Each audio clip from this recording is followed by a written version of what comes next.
In early 2023, Jimmy Donaldson, well, better known as Mr. Beast, right, uploaded a video titled 1,000 Blind People See for the First Time.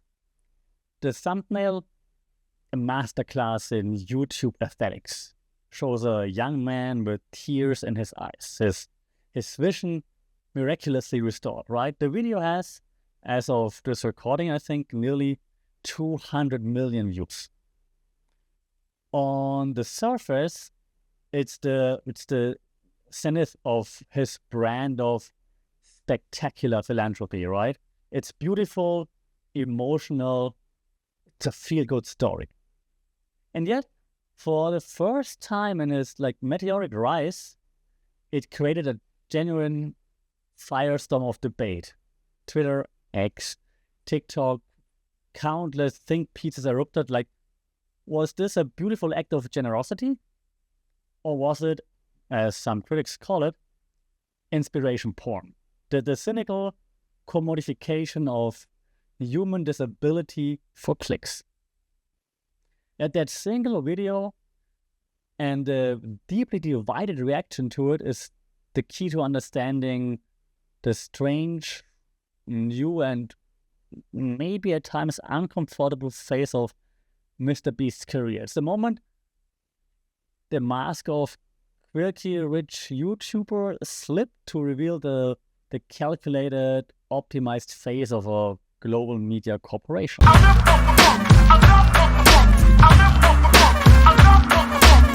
Sawadee Cup and welcome to another episode here for the Funk Report, Mindful Media and Communication. You know, we're the podcast that we try to make sense of media and the media world, and sometimes that world seems to be engineered to try to overwhelm our senses. So today we're talking about the titan in that world, so to speak, a man who isn't just playing the game, he's effectively solved it. Yeah, we're talking about Mr. Beast. And this is not a simple, the rise and fall of Mr. Beast story, because Mr. Beast isn't falling, right? In terms of subscribers and revenue, he's more successful than ever. You know, what's happening is something far more interesting from my point of view. He's experiencing, I kind of want to say, a profound even identity crisis, and we, the audience, are kind of experiencing it with him.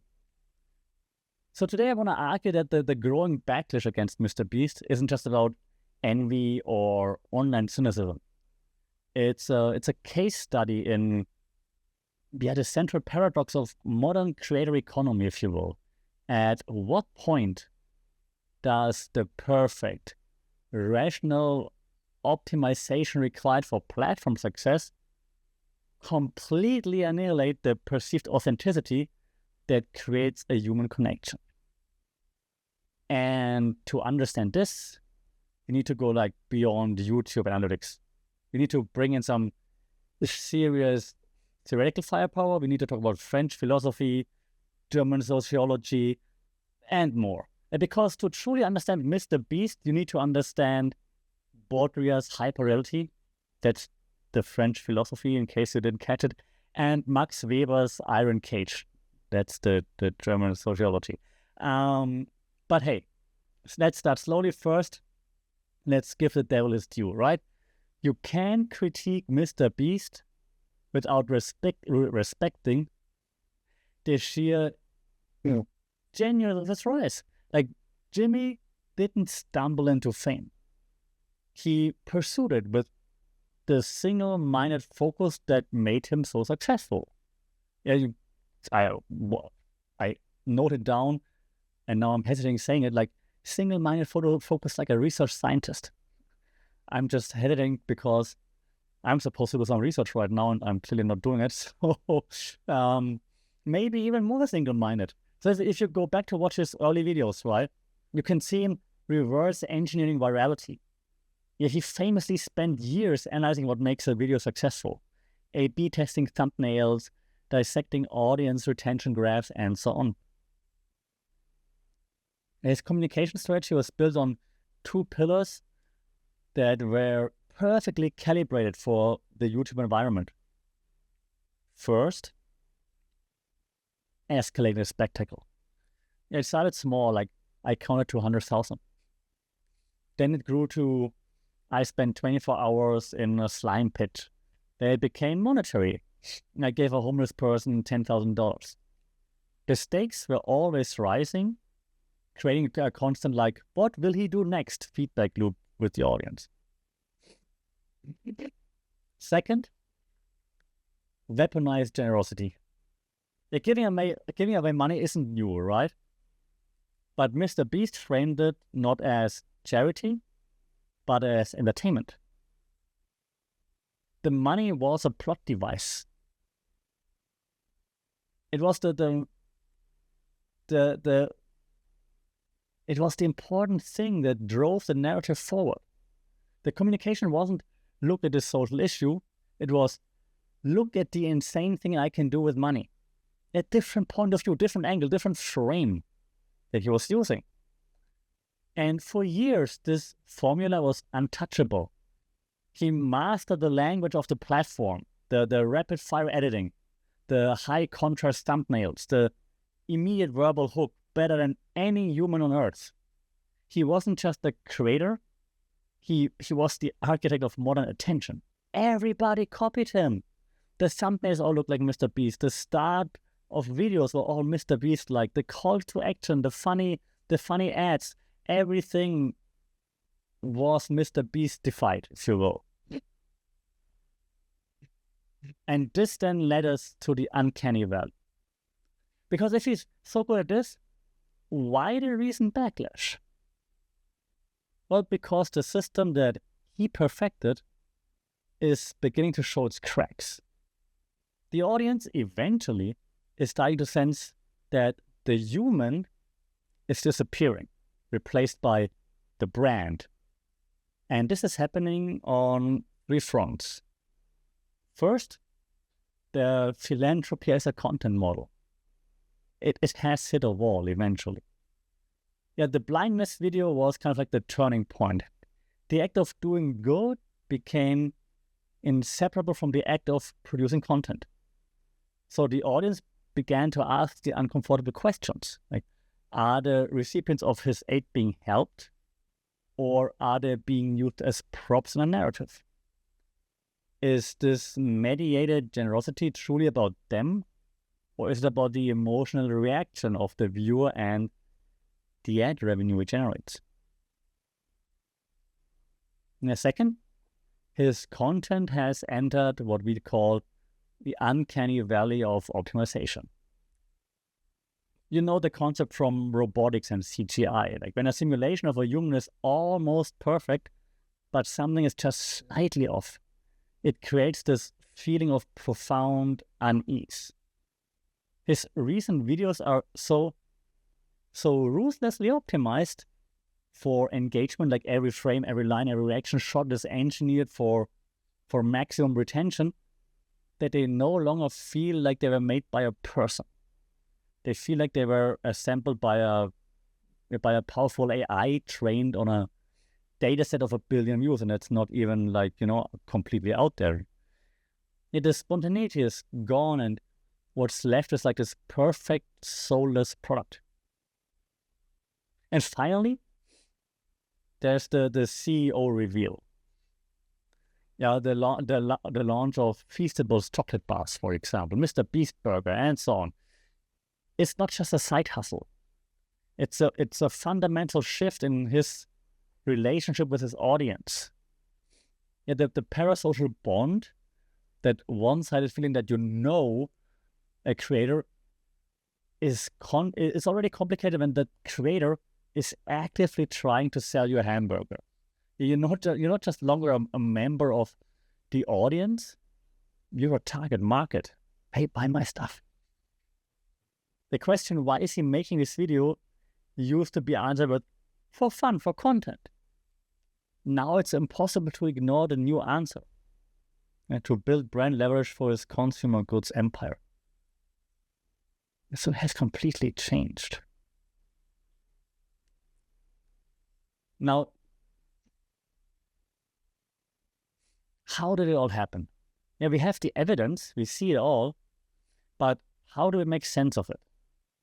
So let's bring in the theoretical toolkit, okay? Ready? I told you we're talking French philosophy, German sociology, and so on. So first, let's bring in good old Jean Baudrillard, French postmodernist. One of his most famous concepts is called hyperreality. Baudrillard argued that in a media-saturated world that we live in, right, it's everywhere all the time, we lose the ability to distinguish reality from what he called its simulation, the fake reality, right? He used the analogy of a map that becomes so detailed it replaces the territory it was meant to represent. It was way back when he made that example. But this is exactly what's happening with Mr. Beast philanthropy. The actual real-world territory is the messy, complex, often boring process of arranging surgeries, logistics, aftercare for 1,000 people. The map is the 8-minute, perfectly edited YouTube video with uplifting music and, tearful reaction shots for hundreds of millions of people. That map has replaced the territory. It has become hyperreality, a simulation of charity that is cleaner, more and more satisfying, and more, air quotes incoming, real than reality itself. The backlash is the feeling of what we call cognitive dissonance when we realize we are consuming a perfect map instead of engaging with the messy territory. So once the audience realizes that, the audience realizes that, you're like, no, why? I want real. So that's what's happening. Then, when we turn to German sociology, Max Weber explained the uncanny valley that I already mentioned. His great theme was, because he's German, rationalization, okay? The historical process by which society becomes increasingly dominated by calculation, efficiency, formal rules, squeezing out traditions, spontaneity, and emotion. Sounds very German, right? So Mr. Beast represents the total rationalization of entertainment, the Germanification of entertainment, if you will. He's okay. Let's move on from Germany, but he's the Henry Ford of YouTube. Okay, he has taken a creative act and turned it into like an assembly line for producing morality. Every input is measured, every output is analyzed. But Weber, he warned that this process leads to an iron cage. We become trapped in systems of our own making that are so efficient, they crush the human spirit. So you're in that iron cage and you cannot get out anymore.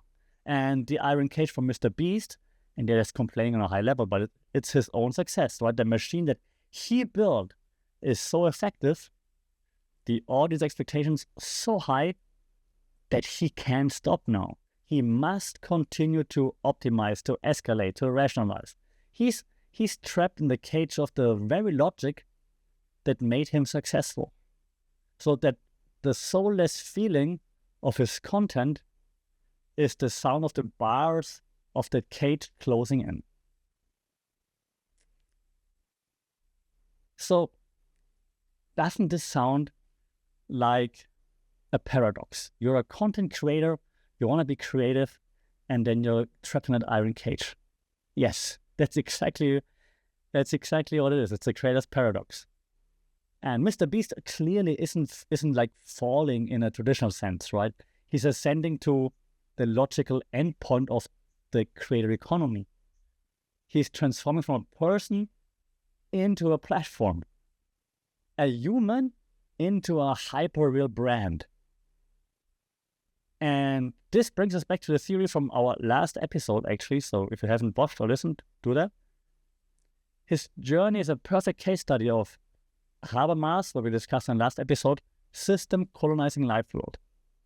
For years, Mr. Beast successfully simulated the values of the life world: friendship, fun, generosity, human connection. But the relentless, rationalized logic of a system, the optimization, the monetization, the corporate expansion, has now completely taken over. Yeah, the factory, that's a reference to the last episode, the factory has finally paved over the entire park. And again, to understand this, check out the last episode.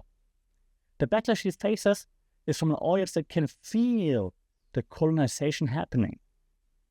They sense the authenticity they once connected with is being replaced by a perfect but empty simulation. So the tragedy of Mr. Beast isn't that he might fail. He's got so much money. Doesn't matter. But it's that his version of ultimate success requires the creator to become the machine, and the act of giving to become a product. So Mr. Beast, he's both. He's a pioneer of what he used to do, and he's also a profound cautionary tale for anyone who wants to create a genuine connection in the age of the algorithm. Because there's no way to escape it. Or is there?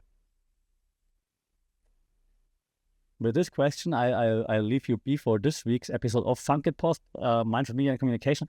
If you found this analysis valuable, you can show your support by liking, subscribing, or maybe even curing the vision of a few thousand people. Your call. Until then, check more out on Funkit Pod on all the socials. Leave a review, leave a comment. We'll talk soon. Shalom.